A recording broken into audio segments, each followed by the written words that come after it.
فأفاد هذا الحديث فائدتين إحداهما أن الكراهية مقصورة على صلاة لا سبب لها من أضعف الأسباب قضاء النوافل إذ اختلفت العلماء في أن النوافل هل تقضى وإذا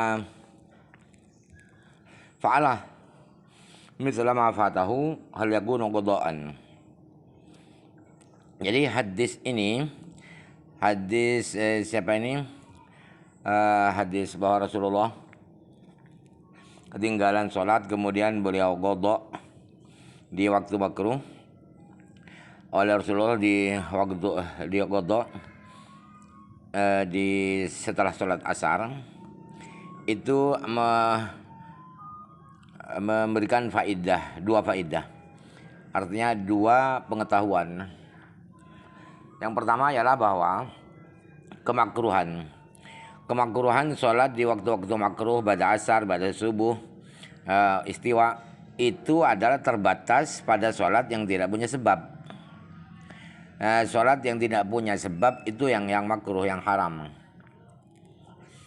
Sedangkan sebab yang paling lemah Amin adhafil asbabi, sebab yang paling lemah untuk menjadi alasan sholat di waktu makruh adalah mengqadha sholat sunat.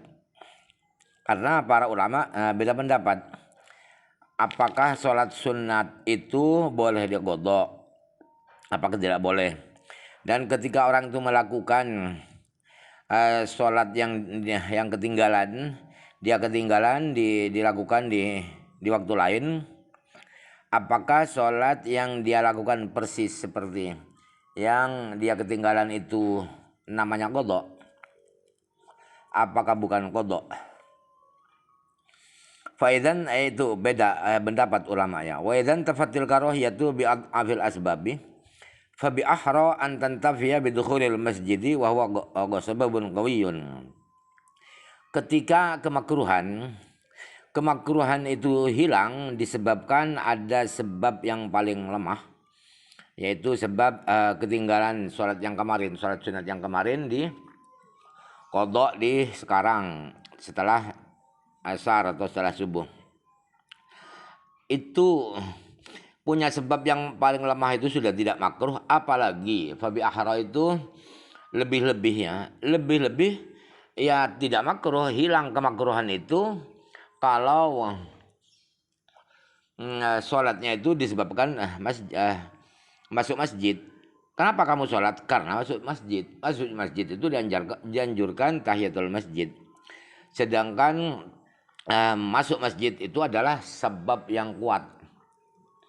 Sebab kenapa orang sholat itu karena masuk masjid. Jadi makin boleh walaupun di waktu makruh. Walidzalika la tukrahu sholatul janazati idza hadarat. La tukrahu sholatul janazati idza hadarat. Wala sholatul khusufi wal istisqa'i fi hadil awqati li'anna laha asbaban. Oleh karena ada alasan kenapa dia sholat di waktu makruh, ada sebab itu alasannya. Oleh karena itu tidak dimakruhkan sholat jenazah ketika sudah datang di masjid, hadir di masjid, jenazahnya di sholat asar atau setelah sholat subuh ya. Dan juga sholat gerhana. Sholat gerhana matahari ternyata rembulannya atau matahari di waktu makruh. Setelah asar matahari masih gerhana. Tidak apa, itu sebabnya karena sholat gerhana itu. Dan sholat istisqa, karena apa alasannya? Kenapa kamu sholat? Karena tidak hujan lama tidak hujan. Di waktu-waktu makruh ini boleh. Kenapa boleh walaupun dilakukan di waktu makruh? Karena punya sebab, sebabnya keterlambatan hujan. Sebabnya apa? Sebab ada gerhana.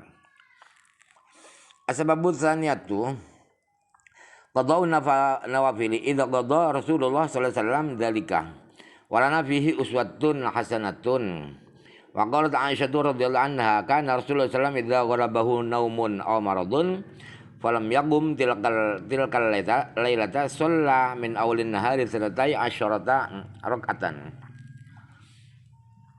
Faedah yang kedua dari hadis di atas ialah mengqadha salat-salat sunat. Itu dianjurkan, mengqadha salat sunat itu dianjurkan. Buktinya Rasulullah mengqadha salat karena tidak bisa melakukan karena ada tamu di hadis itu. Nah, buktinya karena alasannya karena Rasulullah mengqadha salat sunat itu. Dan kita dalam hal mengqadha salat sunat itu mencontoh Rasulullah contoh yang bagus. Kata Sayyidah Aisyah radhiyallahu anhu, Rasulullah itu dulu ketika ketidurannya, walabahu naumun itu ketiduran, dikalahkan oleh tidur berarti ketiduran. Atau beliau sakit.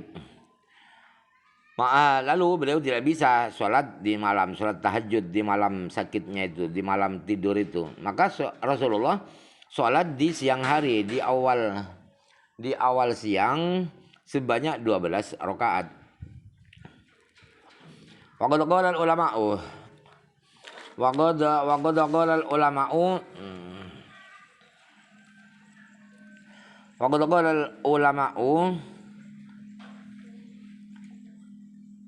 man kana bis salati fa fatahu jawabul muadzini fa idza salama qadha wa ajaba wa in kana al-muadzimu sakata.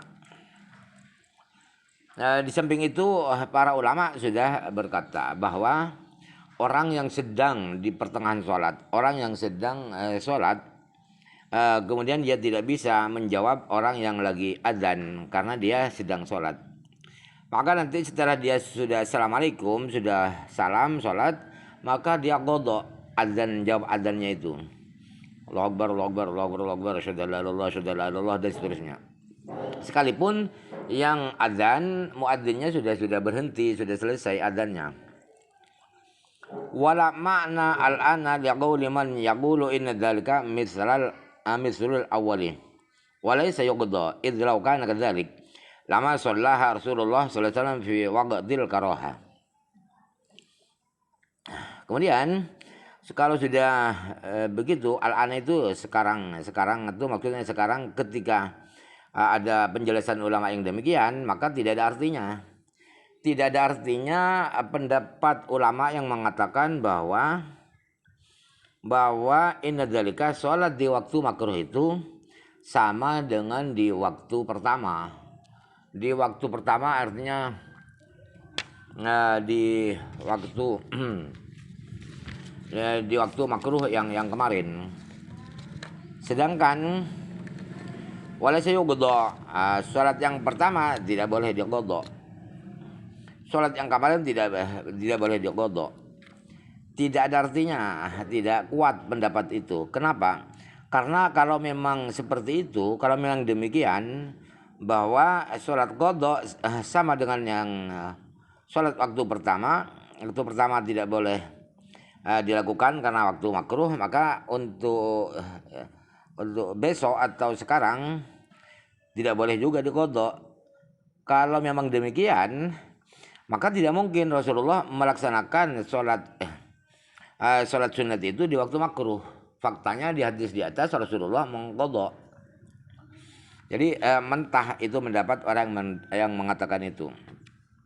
Na'am kana lahu wirdun fa'adahu dzalika udzrun fa in bagi alla yurakhisu li nafsihi fi tarkihi bal yatadarakuhu fi waqtin akhara hatta la tamila nafsuhu ila da'ati warrufahiyati. Artinya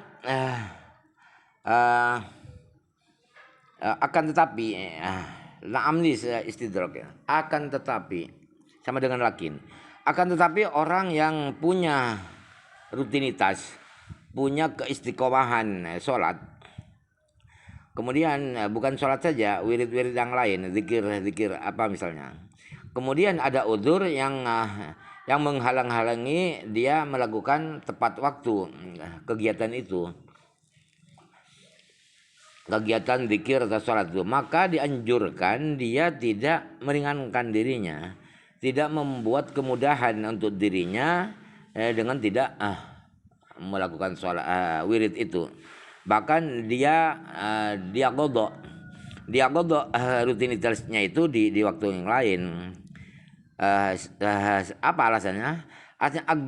Agar dirinya tidak cenderung selalu malas-malasan, selalu santai-santai. Wa tadarukuhu ahsanun ala sabili mujahadatin nafsi. Mengkodok keistiqomahan itu bagus dengan alasan atas dasar mujahadin nafsi, memerangi nafsu, agar nafsu tidak selalu santai-santai sehingga harus digodok. Waliannahu sallallahu alaihi wasallam qala habbul a'mali ila Allah taala adwamuha wa in qalla. Karena Rasulullah, alasannya kedua, karena Rasulullah bersabda, amal yang paling disukai oleh Allah ialah amal yang paling dirutinkan, yang paling diistiqomahkan oleh orang itu. Walaupun amal itu sedikit, tahajudnya hanya 2 rakaat, tapi istiqomah tiap jam 2 sholat tahajud, nggak apa-apa walaupun 2 rakaat.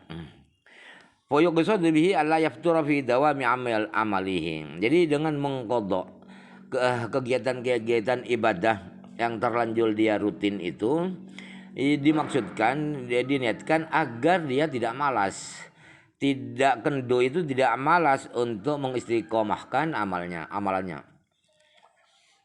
Warawat Aisyah radhiyallahu anha anin Nabi sallallahu alaihi wasallam Siti Aisyah meriwayatkan dari Nabi Muhammad SAW bahwa Rasulullah bersabda, man abadallah azza wa jalla bi ibadatin tsumma tarakaha malaratan maqatahullahu taala azza wa jalla. Kata Rasulullah SAW, barang siapa beribadah kepada Allah dengan suatu ibadah, kemudian dia tinggalkan ibadah itu karena malas, karena jenuh, tidak istiqomah, maka dia akan dimurkai oleh Allah azza wa jalla.